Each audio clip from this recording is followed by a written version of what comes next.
Thank you all for joining us today.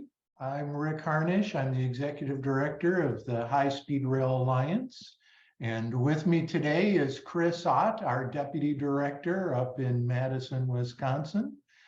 So the High Speed Rail Alliance is a group dedicated to building a community of activists and local leaders who are working together to build new, stronger, healthier, more sustainable communities by linking them together with fast, frequent, and affordable trains.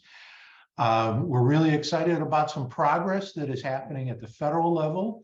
Hopefully, I can explain a key portion of that today and how we can take advantage of it. That's the objective.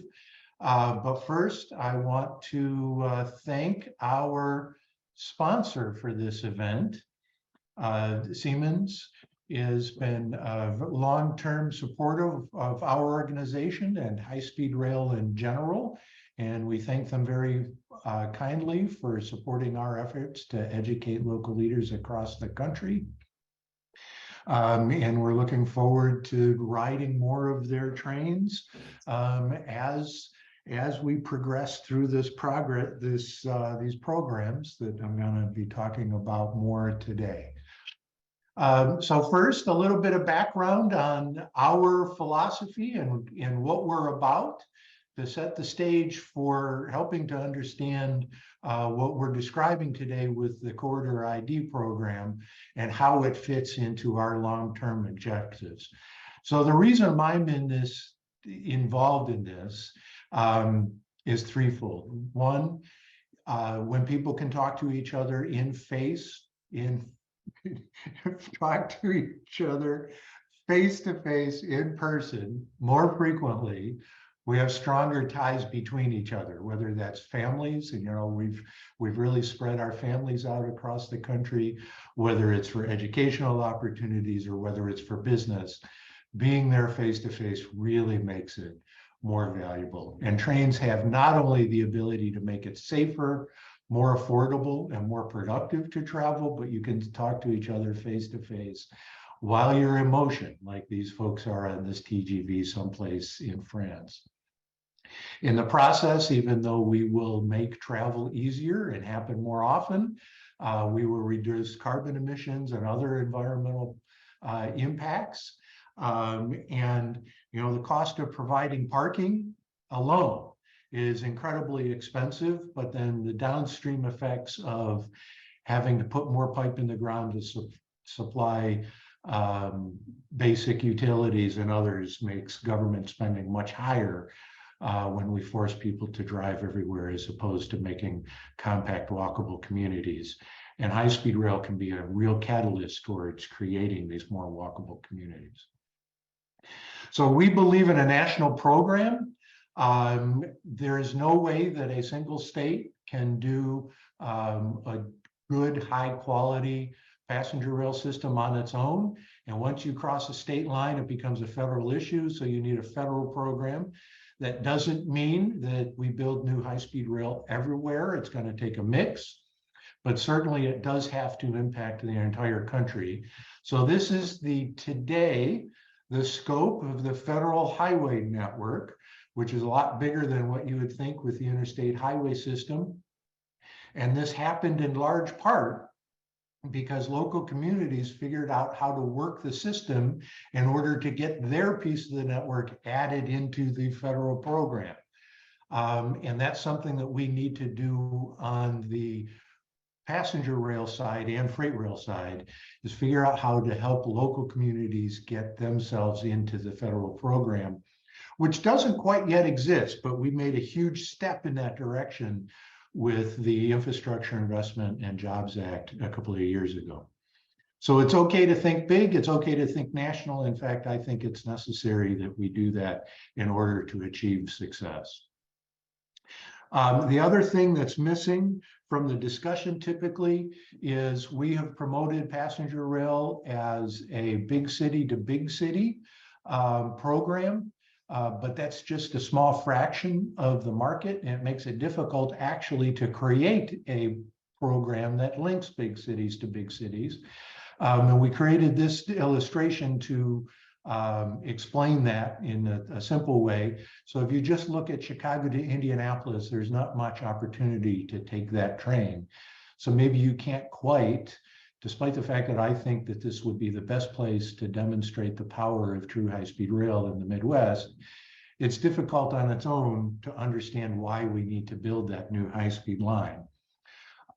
People have looked at other city pairs, Chicago to Milwaukee, Chicago to Rockford, Chicago to Cincinnati via Indianapolis, but again, not much opportunity to take each of those links, so it's hard to envision the level of infrastructure you need to actually make it happen.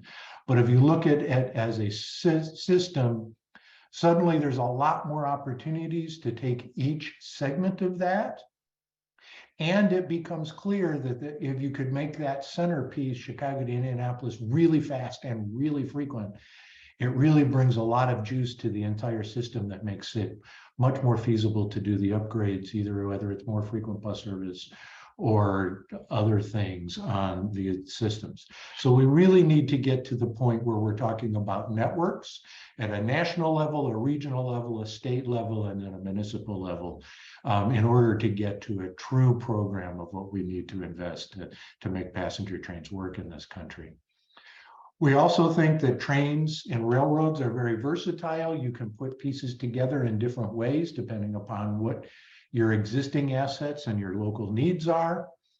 But in order to simplify that process, we talk about 3 types of track: shared use lines, which will probably be about 80% of the network nationwide; regional lines, where you're taking an existing line and making it function primarily for fast, frequent, and short trains; and then high-speed lines, where you're designing this for speeds at above 180.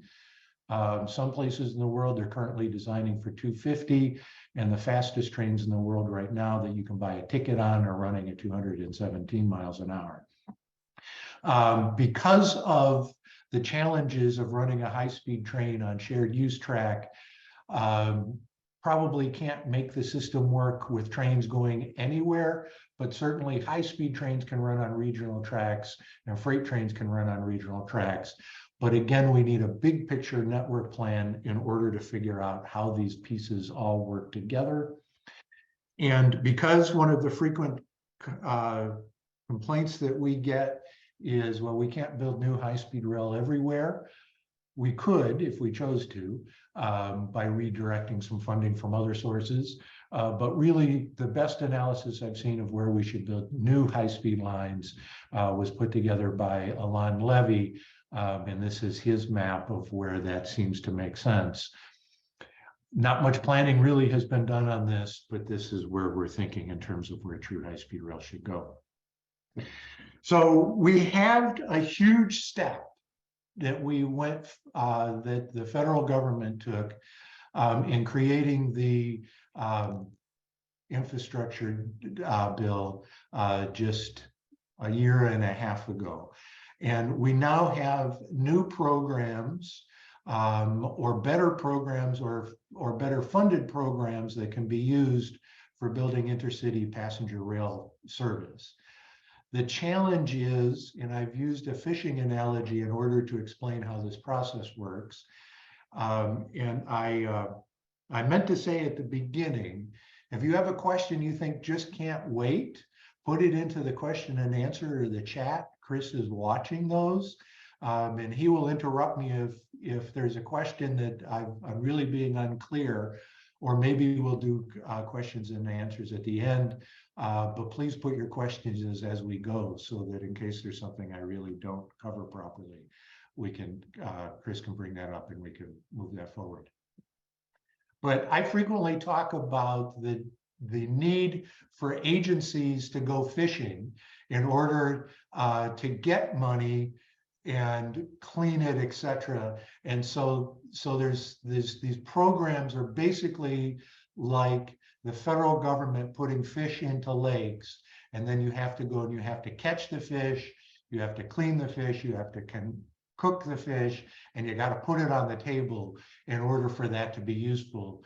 And the process, the moving through the various steps of the process at the federal level to use those funds is you can build a quick analogy to each of those. So where we're at now in the process is Congress has put a lot of fish into the lakes.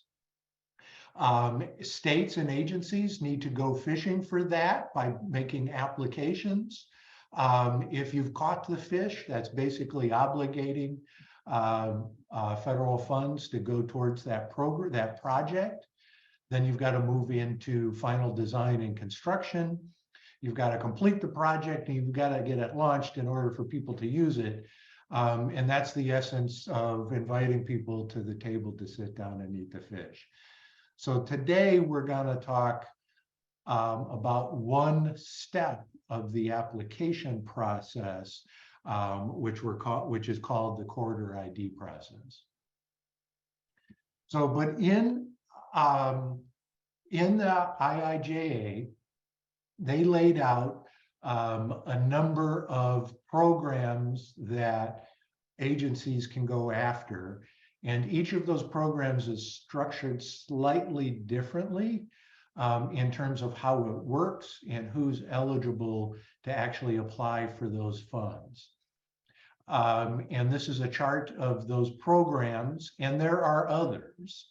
For example, the MEGA project or the MEGA program, which Amtrak applied for funds to do a group of projects around Chicago that they're calling the Chicago Hub Improvement Program. That's not listed in here because it's not passenger rail specific, but there are other places you can go looking for money. And one is it's actually possible for states to flex interstate highway funds to build railroad tracks. The DOTs will tell you they can't, but they can, and there are ways to do it. But in this case, we're talking specifically about passenger rail eligible funds. So the Amtrak got a big slew of money for a split between the Northeast Corridor and the National Network. There's a program called the Federal State Partnership, which has most of the funds available for building intercity passenger rail. And that it's intended to be divided between the National Network and the Northeast Corridor. CRISI is kind of an overall program that can be used for a lot of things. We need to point out that the Grade Crossing Elimination Program got a big step up in funds. Unfortunately, there are a lot of programs that high-speed rail is eligible for. We continue to advocate for a program that is only available for new build high-speed rail, so that states will prioritize that where it needs to be prioritized. So these are the funding sources that are out there today. And there's another program called the Corridor ID program, which is actually funded through the Federal State Partnership Program, but is in fact its own program in a way. So if we look at how these things fit together, and hang on just a second. The FRA has created this diagram to explain how you move through that process. Initial systems planning is the stuff that you would do if you were an agency available for these funds, kind of on your own to start dividing the program. Or it's things like the long distance study that the FRA has launched, or the Midwest Regional Rail Plan, where you're taking a big picture view of what's happening and how these things interact. Project planning and project development are specific steps in moving towards being eligible for construction funding. And those are intended to be taken care of in the Corridor ID program pot of money. And then the final design, construction, and operation are eligible for the Federal State Partnership, CRISI funds, MEGA funds if it's properly in the proper place, etc. And then there is a program to help states launch the operation of the trains during that period where revenue isn't coming in from tickets, in order to reduce the amount of risk in getting operations started, so that you can build up the corridor while build up the revenues by running service higher than the revenues allow you to bring in. So in the out years, to be eligible for these other things, you will be much more eligible if your project has gone through the Corridor ID program. And the FRA intends for these corridors to go through that Corridor ID program. You don't have to, but you really need to. So this Corridor ID program is the stage that we're in right now. There are notice of funding opportunities out there for CRISI and for federal state ID right now. Probably to be eligible for that, the rounds that are out there right now, you probably need to have already done a substantial amount of work. So if the initial design work, et cetera, isn't done, you're really talking about the Corridor ID program. Now, there is a frustration in this, which is the current law is structured around corridors. So, and that's in part because we've promoted intercity passenger rail as individual corridors. But what do you do, say, for the Chicago to Detroit corridor, which requires substantial investment and the south of the lake? Or the Grand Rapids to Chicago, or Port Huron, or Toledo to Chicago, Cleveland, Pittsburgh, Columbus, Cincinnati. They all share this infrastructure in the last 90 miles coming into Chicago. And there's an opportunity for the Fort Wayne line to be kind of a backbone of this big interconnected system. But the current Corridor ID program doesn't really allow that to happen well. So my view, purely as an outside advocate, is what we need to have happen is have everything on this map, and actually some more, it's an outdated map, get submitted into the Corridor ID program, and then the FRA then can use each of those to figure out how to start designing that piece in the middle, who's responsible for it, and who makes sure that it goes through, and who's the champion for it.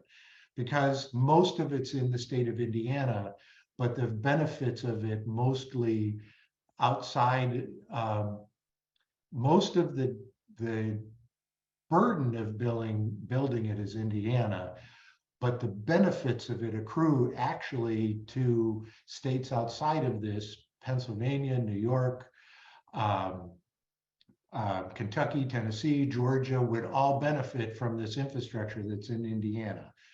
The way the country dealt with that in the Interstate Highway Program is we created a national map and said that the feds would fund 90% of it if they built it to the national standards. We aren't quite there yet, but right now as advocates, what we want to do is get as many corridors into the program so that this FRA can start to sort that out. So the Corridor ID program becomes a very exciting, but also very important program for doing a couple of things. And most importantly, it's about creating a more robust long-term planning effort. One, so that you can start to see the synergies between corridors. Two, so that the FRA can deliver to Congress every year a list of projects that needs to be done and their priority. And hopefully, as outside advocates, we can use the Corridor ID program to make that list as big as possible so that every year when Congress is thinking about how much money they're going to appropriate for the railroad programs, we can point to a really big list of projects that's ready to go. And then every 5, 6, 7 years, depending upon what it happens, as the programs are reauthorized, we can demonstrate to Congress that we need to change the program in order to fit better this list of projects that needs to get built, and start thinking about new sources of revenue in order to fund those programs. And then again, to re-emphasize, not only does this become an important tool for building a bigger program, but this really is, if you want your corridor to be, or your project to be eligible for federal funds, you really need to get it into this program.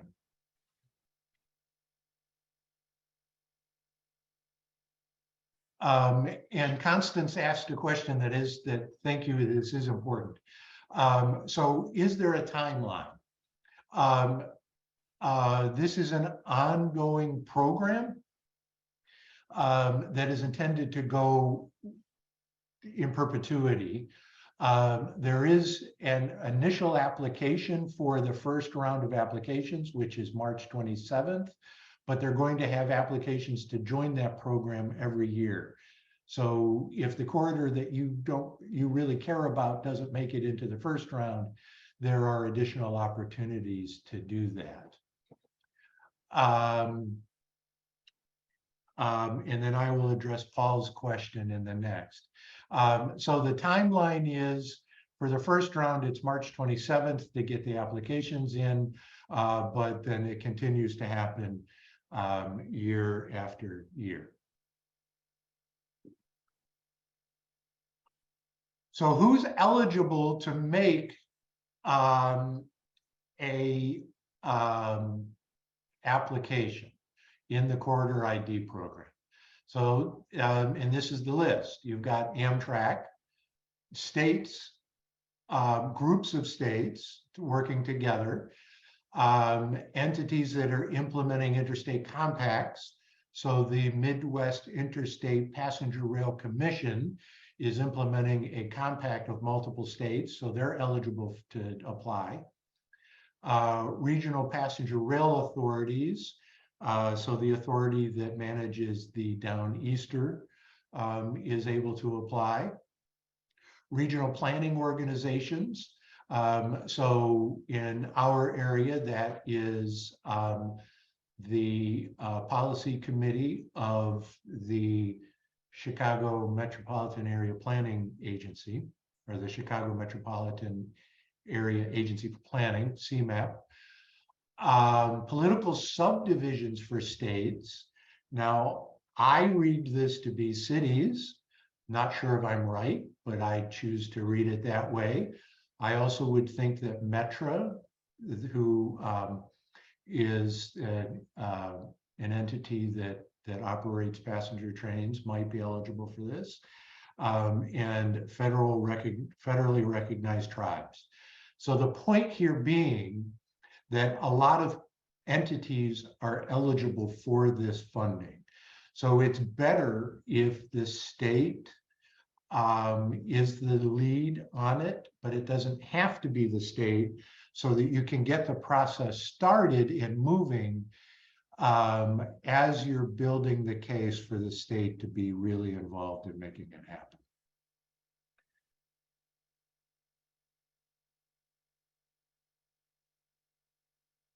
And then what are eligible corridors for this?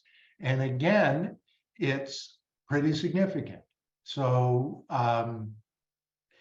new routes that are under 750 miles, but aren't defined as commuter rail. And that can be made to be a fuzzy boundary. I would say that probably if we ask the FRA, they would say there is not a federal boundary, but part of the trick here is learning how to make that program work for you, as I showed in that interstate highway map at the beginning. Existing routes under 750 miles, existing interregional routes, and the legal term for that is long distance, but I hope that we can build the case for changing the legal term from long distance to interregional. Interregional routes that were discontinued by Amtrak during the time period of Amtrak, or the interregional routes that were operated by private companies on April 30th of 1971. So this becomes a pretty extensive list, again, of things that are eligible. Not necessarily that you would be accepted into it, but there's a long list of things that are eligible.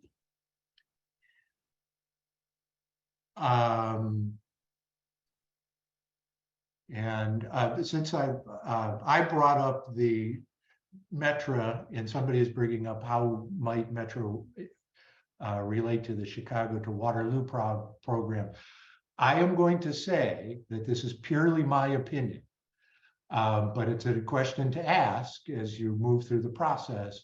Maybe Metra could be the sponsor of that program.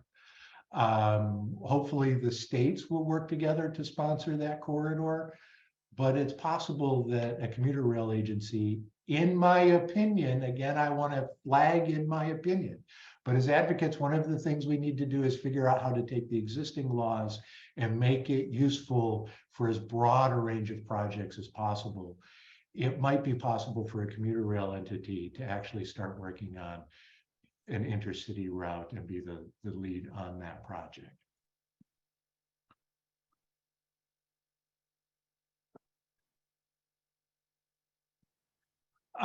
So there are steps in the Corridor ID program.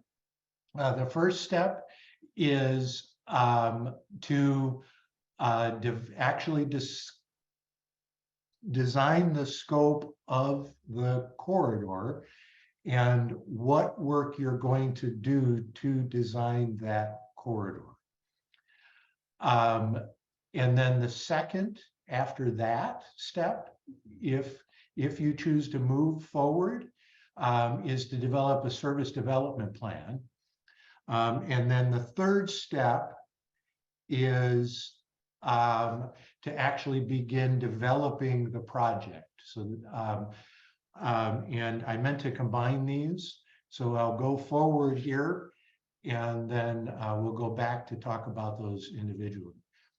So there's another question in here about the risk. So what if a metropolitan planning agency said, we're willing to be involved, but we don't want to take on the risk of actually having to fund the development of the program. The way the program is structured is that an entity like an MPO can use the Corridor ID program to build the case for the corridor, so that then they can go to an entity in order to come up with the actual program for building the corridor. So step one, that MPO can begin the process risk-free because they don't have to provide any matching funds in order to do that. Now, you're probably more likely to get funds to be in the Corridor ID program if you know who the ultimate sponsor and funder of that program is going to be, but you don't have to. So one of my favorite examples, because I see the Chicago to New York corridor being an incredibly important corridor for the country, not only because you're linking Chicago to New York and the rest of the East Coast, but because of all the intermediate cities along the way, like my hometown of Cleveland.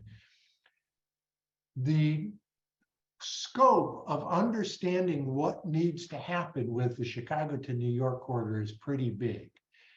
And the questions of how you actually govern that corridor are unanswered. But we know that the state of New York cares about the New York to Buffalo segment of the corridor, but they can't justify the investments on the Albany to Buffalo section of it on that traffic alone. But if you add into that Chicago to Cleveland, I'm sorry, New York to Cleveland, New York to Toledo, New York to Chicago, then it becomes easier to understand what infrastructure you need to build in upstate New York. But nobody's done that work. So maybe in my pet example, the Metropolitan Planning Organization for Cleveland could apply for the Corridor ID program. Better yet, the state of Ohio could apply for that. So because they're in the middle of that, they're an appropriate party to start asking the questions, and you can use the Corridor ID program to ask those questions and start getting answers. And then once you've got that basic framework, then the next step is to develop the service development plan. And at that point, the local match on that is only 10%. So that becomes very affordable to find an entity in order to manage that.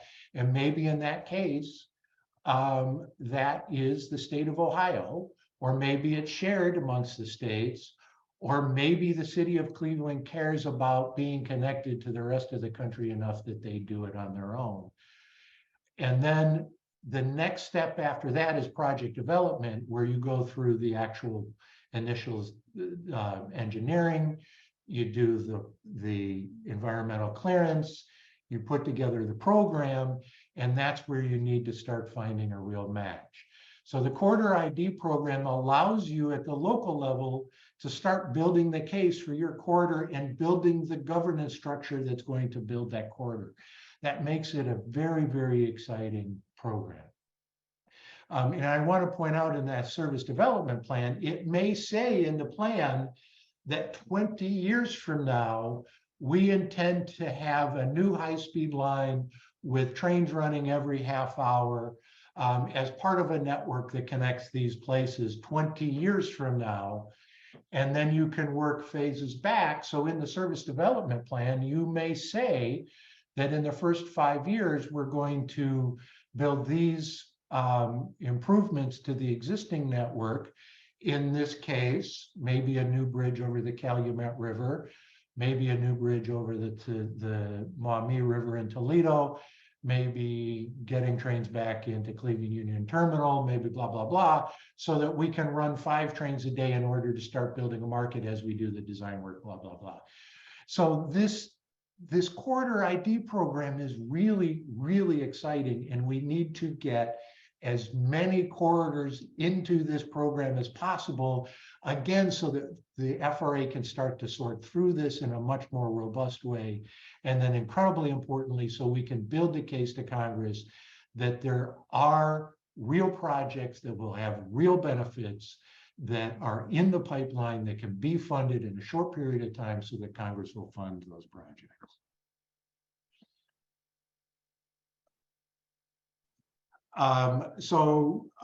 We will have a page shortly on our website that provides links to the resources that the people who want to do this can learn more. That will be up by Monday morning. But we'll have links to the actual corridor application, which is the best way to understand what this program is, and links to the pages at the FRA where you can find the explanations of the others. The FRA also has a series of webinars where they explain these programs, and we will have a resource page for all of those. But again, for this first round, it's not that arduous an application. So the risk in putting an application in is low. So what we need to do as advocates is for our corridor, whether it's Chicago to New York or Chicago to Atlanta, or I'm sorry that I'm stuck on Chicago. I was trying to think of a different one.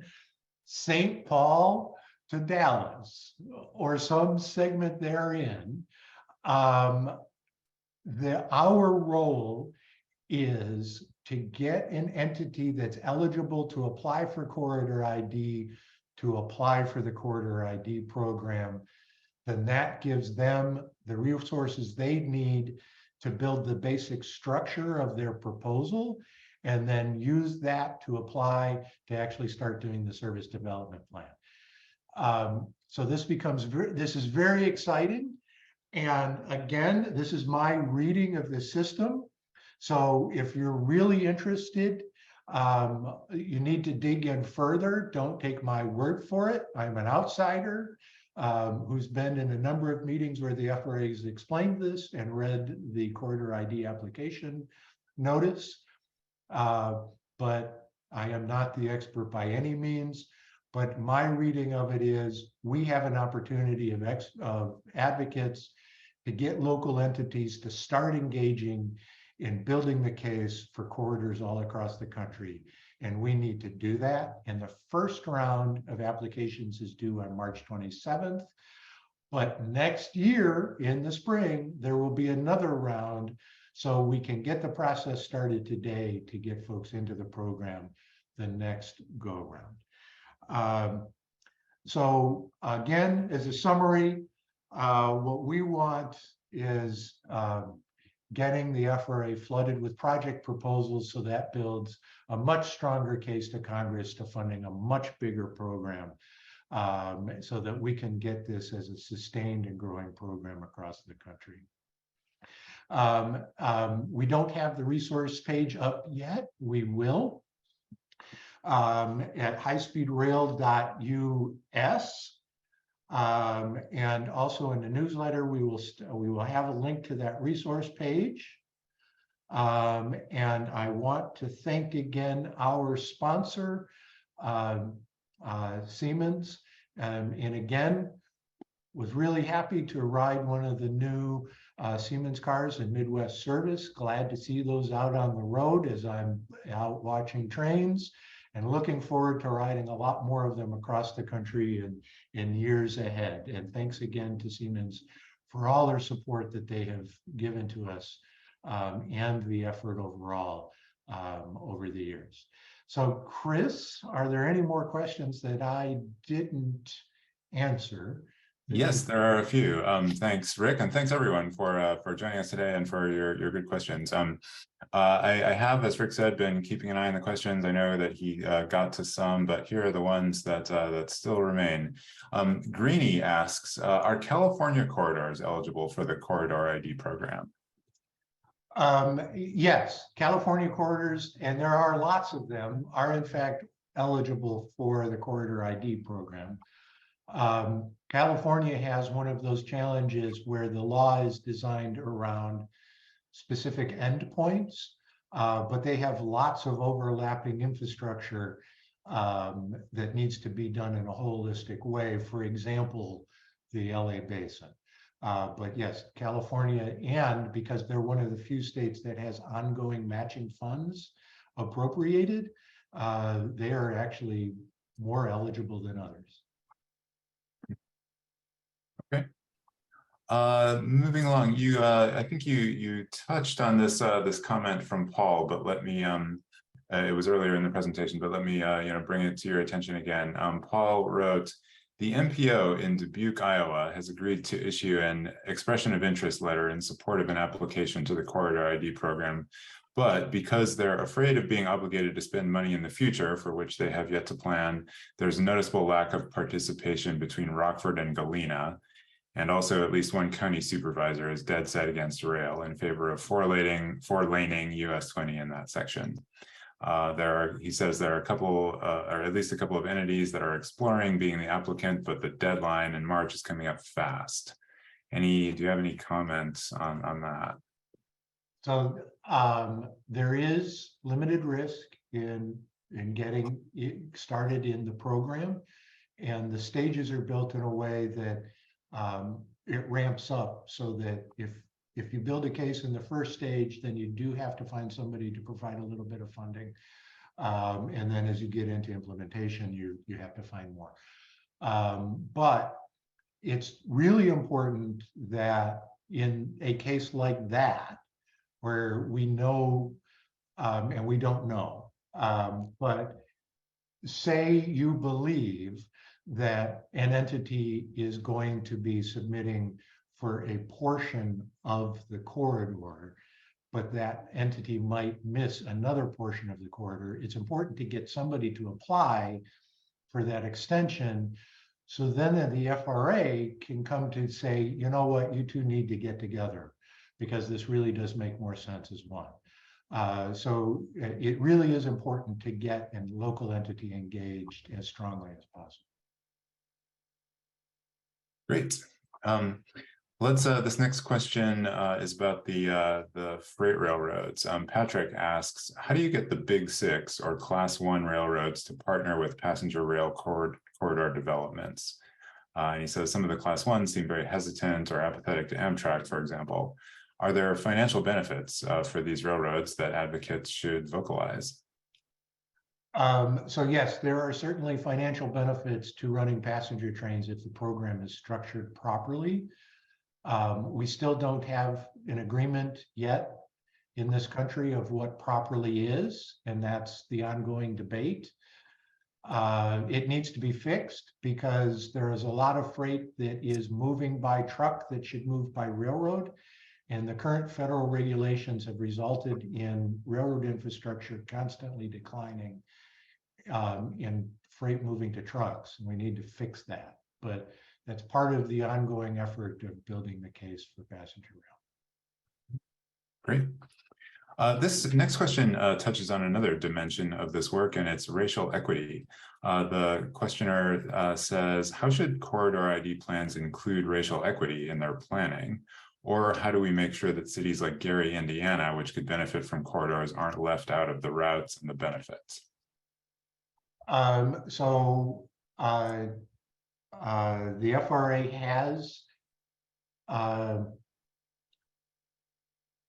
sorry, I'm trying to think if I'm using a specific term or not. I know that there is specific instructions in this program, and racial equity and other types of equity, especially rural equity, are built into the program. There are resources on the FRA website to learn about that better. The key way to make sure that Gary and places like Gary are involved is to make sure that the city of Gary and the local planning organization for places like Gary are highly involved at the state level and at pushing for these programs. The squeaky wheel gets the grease. Okay, great. We have a couple of questions about the process. Carolyn asks, how do things work if you're already midway into planning, such as about to start a service development plan? Would stage 1 and 2 be customized or be something different than developing the service development plan? I don't know. That would be something that would have to be answered by the Federal Railroad Administration. Okay. Let's try this next one. It's also about sort of where in the process. The question is, which step would be the appropriate starting place when seeking to update an existing service on an existing line, when the goal is to increase reliability and shorten travel times? Referencing the Amtrak Cascades, it's not clear on why Washington State is starting from scratch and analyzing service alternatives when we've had the service functioning for many years. So this is the process to go through for improving existing corridors. So the FRA intends to have all projects moving through this, or most projects, but they intend this to be the method that projects get funded through. So the first step is to build a new service development plan for your corridor so that you understand what steps you need to take in order to reach the goals for those improvements. Mm-hmm. Okay. And then here's well, actually, let me say that one. Going back to your mention of the Chicago Hub Improvement Program, is there any more to say about the outlook for that? So the Chicago Hub Improvement Program, we're very happy that Amtrak was very aggressive about putting together a list of projects and applying for the mega program in order to fund those projects. Each one of those projects on its own has a high level of merit, and there are some that are further along than others. So we believe and very much hope that Amtrak, the state, and other entities will be very aggressive in this first round of federal state partnership and CRISI funds in order to start working on those projects. And the top priorities are, and certainly the furthest along, is fixing Union Station, which has serious issues that have to be dealt with regardless. Beginning to design what we call the Crosstown Connector that would link Union Station to the Rock Island and to the Metro Electric routes, is not as far along, but is very important. The additional trackage in Michigan is very important and would be ready to go.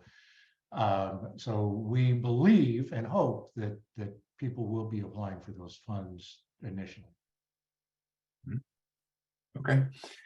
And speaking of applying, here's a comment from Thomas that I wanted to see if you had a comment on, or you know, a response to, a reaction to. Thomas said, the really hard part of applying this program to service that is needed is that if the state highway department isn't interested, you go nowhere. He says, I know right offhand of 2 states in which it is happening, and I'm sure there are others. Any thoughts on that? So it's not nowhere, but certainly in this country, there's a lot of momentum built on continuing to pave things. And part of our role is to make the case that states need to start investing in railroad service. And here is a tool that a local entity can use to start building the case for railroads in their state. So it's a tool to use to get around that problem. I've got a few more questions, and including one that just came in. Can you speak to the level of effort needed at various stages of development and how that might relate to the timelines needed for moving through the steps? I can't. That's beyond my expertise. But certainly that's the type of question that the Federal Railroad Administration would be very engaged in. Okay. Then you showed the map with Indiana, Michigan, Ohio, et cetera, to show regional needs. And you also mentioned westbound service from New York State to Cleveland and beyond. Are there other regional projects that you think need attention? Yes. Okay.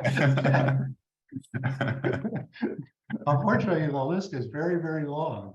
Okay. But I talked about some super important ones. The LA Basin, Chicago, the first 100 miles in every direction out of Chicago. Probably New Orleans is in a similar boat. But we really do need to start thinking about the long corridors in a much different way. So Chicago, Atlanta, Jacksonville, Chicago to New York, et cetera. Okay. There's 2 more. These might be similar to the previous question about highway departments, but let me just run them by you. They're from 2 questioners. One asks, do state highway departments really need to be involved? And then Aaron says, in Ohio, we have one MPO that is aggressively pursuing grants on their own. What happens when they need state cooperation? So at some point, you'll need state cooperation, but at what point, we don't know. And the first step is to build the case so that your state capital starts to see the value. So, and theoretically, a local MPO could do the project. It's not likely. But here's an example of how a state might be involved. The state of Florida created a high-speed rail plan in the 90s. As a result of that rail plan, the Orlando Airport Authority designed a railroad station on their airport property and reserved right-of-way to access that airport. The highway department was supposed to reserve rights-of-way in their expressways. They did in some cases. And so a private entity was able to take advantage of those right-of-ways and that airport station. And there was a mechanism designed for the airport authority to build the station and then charge the railroad like they charge airlines for the terminals that the authority owns. So because the state of Florida was highly involved in high-speed rail planning in the 90s, Brightline was able to build a very good project that a portion of it is underway. Then you also need state cooperation on the grade crossings. So the state has to be involved at some point, but to what degree, we don't know. The key thing to know now is this is a program that can be used to start building that state support so that the legislature has the pieces in place when perhaps a private entity comes in and wants to do something and needs state cooperation for pieces of it. Okay, let's wrap up with just two more questions. The next one is I guess it's about adding frequency for a kind of unique Amtrak service. It's from Constance, who asks, any thoughts on another auto train? She says, I took it from Northern Virginia to Orlando last year and it was packed and gave very good value and an easy ride. So there are lots of different types of trains that we should be running a lot more of. And I am certain that there is a market for an auto train from the Midwest to Florida. But the chief issue on all of these is that current federal policies mean we don't have the tracks that we need as a country to move the freight and passengers that we need to move by railroad as opposed to highway.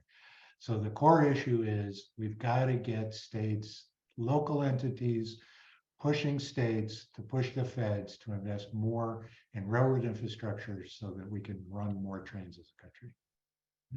Okay. And since we're the High-Speed Rail Alliance, let's end with a question about high-speed rail. The question is high-speed rail typically done as an upgrade to existing shared routes or built from scratch as something standalone for passengers only?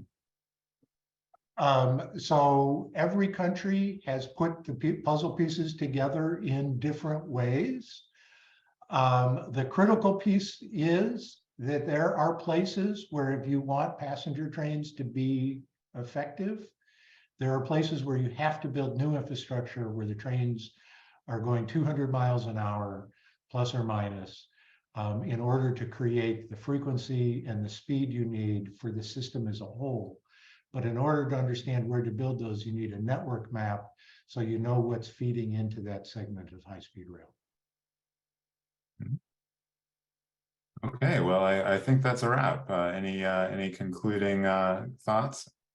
No, thank you again. Excellent questions. And thanks again to Siemens for their ongoing support for expanding passenger rail throughout the country.